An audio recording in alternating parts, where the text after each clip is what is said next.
جی S herbal wholesale Ayurvedic ادویات کا قابل اعتماد مرکز۔ تجارت کے خواہش مند حضرات کو ہم مکمل ٹریننگ دیتے ہیں۔ ہمارے ساتھ تجارت کر کے بھرپور پیسہ کمائیں۔ علماء کرام، حفاظ، ڈاکٹرز اور میڈیکل والوں کے لیے خصوصی رعایت۔ تفصیلات کے لیے ابھی رابطہ کریں۔ سنشائن ہربل مایوس شادی شدہ مردوں کے لیے جڑی بوٹیوں سے تیار کردہ اثردار دوا۔ اس کے علاوہ وزن بڑھانے اور موٹاپا کم کرنے کے لیے لاجواب دوائیں انڈیا میں کہیں بھی حاصل کرنے کے لیے ابھی کال کریں۔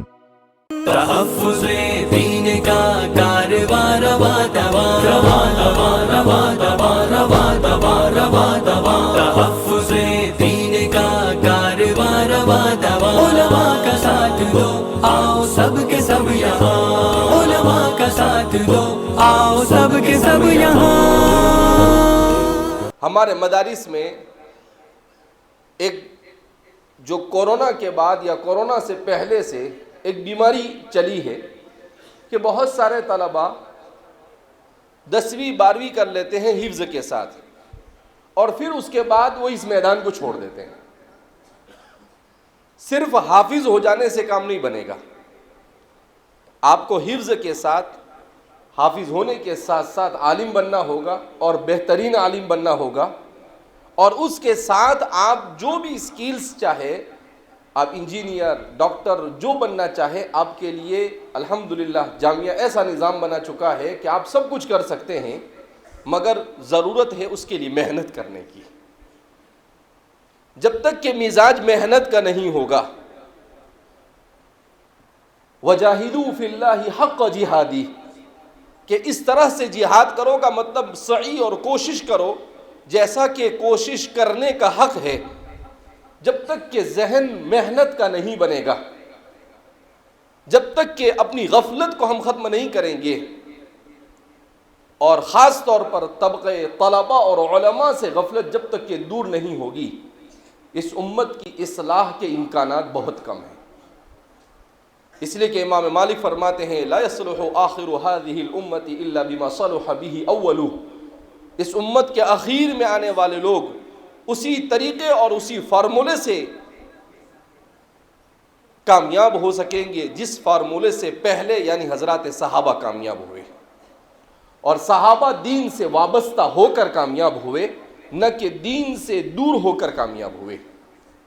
لہذا ہمیں اپنے دین سے دلچسپی، نمازوں کا اہتمام، قرآن کی تلاوت، قرآن کو سمجھنے کا شوق اور ذوق، قرآن کریم کو امت تک پھیلانے کا جذبہ، جب تک کہ ہم خود ہمارے علماء اور طلباء اس فکر کو نہیں اوڑیں گے اور وہ خود نوجوانوں میں جا کر محنت نہیں کریں گے، تو ظاہر سی بات ہے کہ ہمارا نوجوان یہ دوسرے لوگوں کی صحبت میں چلا جائے گا، اور جب صحبت بگڑے گی تو صحبت کے بگڑنے کے بعد انسان کے بننے کے امکانات بہت کم ہوتے ہیں۔ حضرت مولانا علی میاں ندوی نور اللہ مرقدہ کا ایک ملفوظ پڑھ رہا تھا میں، حضرت فرماتے ہیں کہ حضرت مولانا عبد القادر صاحب رائے پوری رحمۃ اللہ علیہ جو حضرت کے شیخ تھے، ان کے مجلس میں ذکر ہوا کہ اس زمانے کے حالات کیا ہے اور ان حالات سے کس طرح سے امت کو نکالا جائے۔ تو حضرت مولانا عبد القادر رائے پوری صاحب نے کہا کہ بھائی اس وقت جو دنیا ہے، اس دنیا میں مسلمانوں کی حالت یہ ہے کہ مسلمانوں میں اخلاق اور اخلاص کا فقدان ہے۔ ہمارے اخلاق بھی اچھے نہیں اور ہم میں اخلاص بھی نہیں پایا جاتا ہے۔ جب اخلاق اور اخلاص نہیں تو ظاہر سی بات ہے آگے کام بڑھ نہیں سکتا ہے۔ تو حضرت مولانا علی میاں صاحب فرماتے ہیں، ہم نے سوال کیا کہ حضرت اخلاق اور اخلاص اس کی اصلاح کیسے ہوگی کہ اخلاص بھی پیدا ہو جائے اور اخلاق بھی اچھے ہو جائے؟ تو حضرت نے کہا یہ اس وقت ہوگا جب اللہ کی محبت کا دیا دل میں روشن ہوگا۔ تو فرماتے ہیں پھر ہم نے سوال کیا کہ حضرت یہ اللہ کی محبت حقیقی کا دیا دل میں کیسے روشن ہوگا؟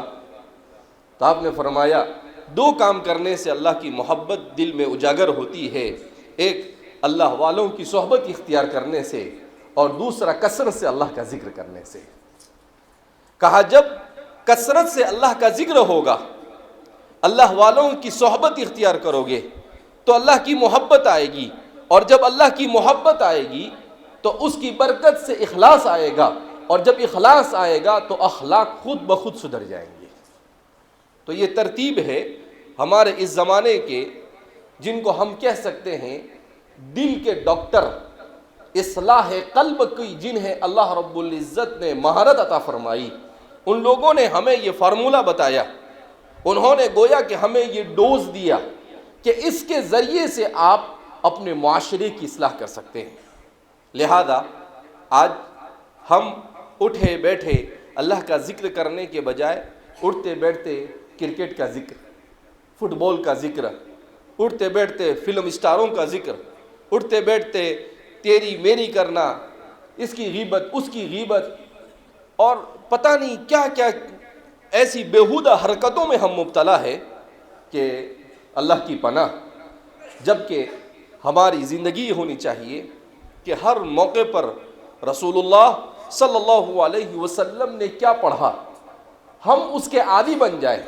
حضور نے ایسا دین مجھے اور آپ کو عطا فرمایا کہ ہم صبح اٹھنے سے لے کر رات میں سونے تک ہمیشہ اللہ کے ذکر سے اپنی زبان کو معمور رکھ سکتے ہیں، اگر رکھنا چاہے تو۔ ہر موقع کے ذکر حضور نے ارشاد فرمائے۔ صبح اٹھتے ہیں تو اللہ کے رسول صلی اللہ علیہ وسلم نے کہا کہ جیسے اٹھو الحمدللہ الذی احیانا بعدما اماتنا والیہ النشور، لیکن 99% مسلمان نہیں پڑھتا ہے۔ کوئی بائی چانس کبھی پڑھ دیا تو ٹھیک ہے، ورنہ نہیں، چھوٹی سی دعا ہے، مگر ہمیں توفیق نہیں۔ کیوں؟ اس لیے کہ ہم نے اپنے آپ کو اس کا عادی بنانے کی کوشش ہی نہیں کی۔ اللہ کے رسول صلی اللہ علیہ وسلم جب اٹھتے تھے تو اٹھتے ہی اللہ کے رسول صلی اللہ علیہ وسلم سورہ آل عمران کا آخری رکوع پڑھتے تھے، جس میں دعائیں ہیں سب۔ پھر اللہ کے رسول صلی اللہ علیہ وسلم نے صبح کی دعائیں، بسم اللہ الذی لا یضر مع اسمہ شیء فی الارض ولا فی السماء، حضور نے کہا 3 مرتبہ اگر کوئی پڑھے گا تو شام تک اگر سانپ بھی کاٹے گا تو اس کے زہر کا اثر اس کو نہیں ہوگا۔